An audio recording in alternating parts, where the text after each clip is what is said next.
If you think that your personal life is busy, wait till you start dating a dismissive avoidant.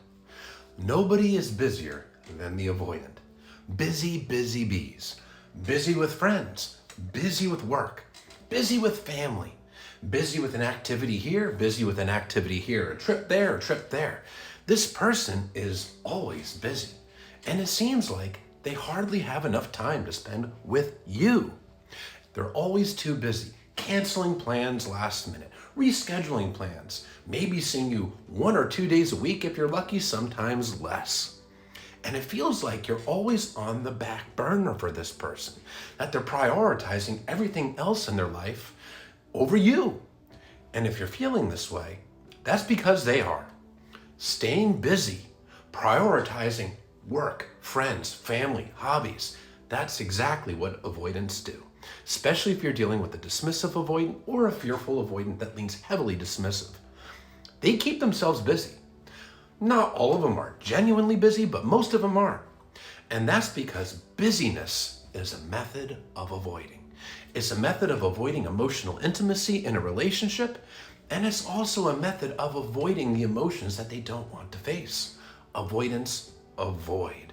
They avoid processing painful emotions, avoid feeling painful emotions, and avoid anything that causes them anxiety or fear.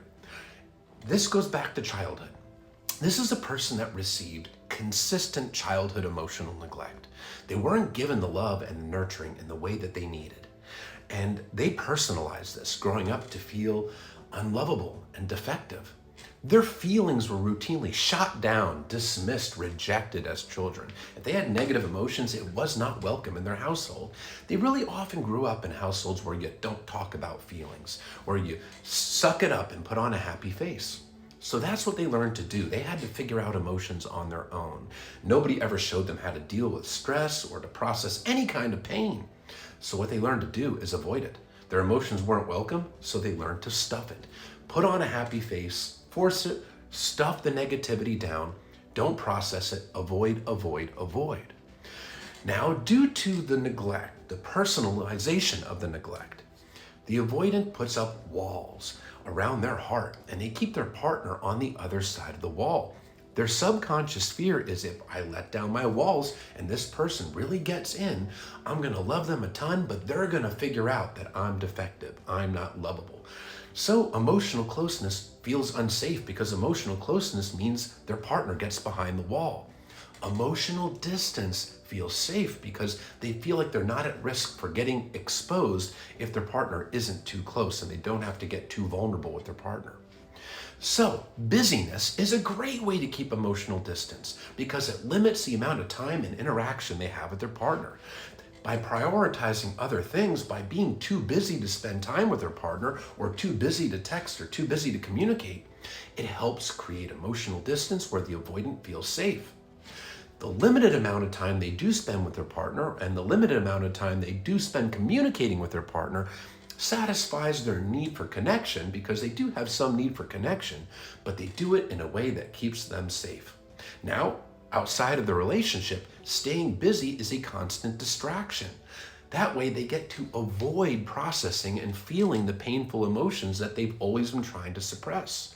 Any kind of negative stress, any kind of depression, fears, they don't want to deal with it. So busy, busy, busy is a way to keep themselves preoccupied so their minds do not go to those emotions, so they can continue to keep those emotions suppressed. This is why many avoidants gravitate towards jobs where they're constantly traveling. They're always on the road, over in London, over in New York, over in Cape Town. They're all over the world. Busy, busy, busy keeps them from getting too close to anybody, and it also prevents them from being too idle to the point where they have all this time to really reflect on emotions that they don't want to face. Plus, the busyness, it constantly gives them little dopamine rewards. Busy with friends, a vacation here, a work promotion here. Dopamine, dopamine, dopamine, because dopamine is one of the feel-good hormones that goes off in the brain, and guess what? It can help numb any kind of pain or painful emotions that the avoidant doesn't want to face. So, if they seem like they're prioritizing things over you, it's because they are.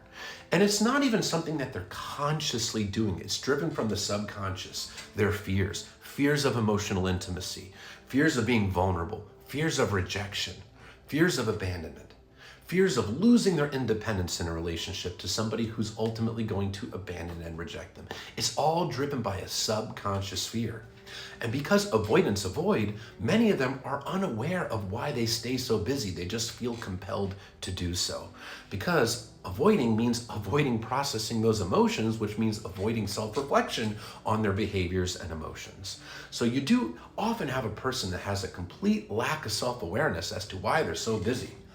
But they tend to keep themselves busy. Not all of them, but most of them. They can be the busiest bees on earth. And no, it's not because you did anything wrong. It's not a reflection of you. It's a reflection of this person, their insecurities, their unhealed traumas, their unhealed wounds, and their maladaptive way of coping with those wounds that they're likely completely unaware of.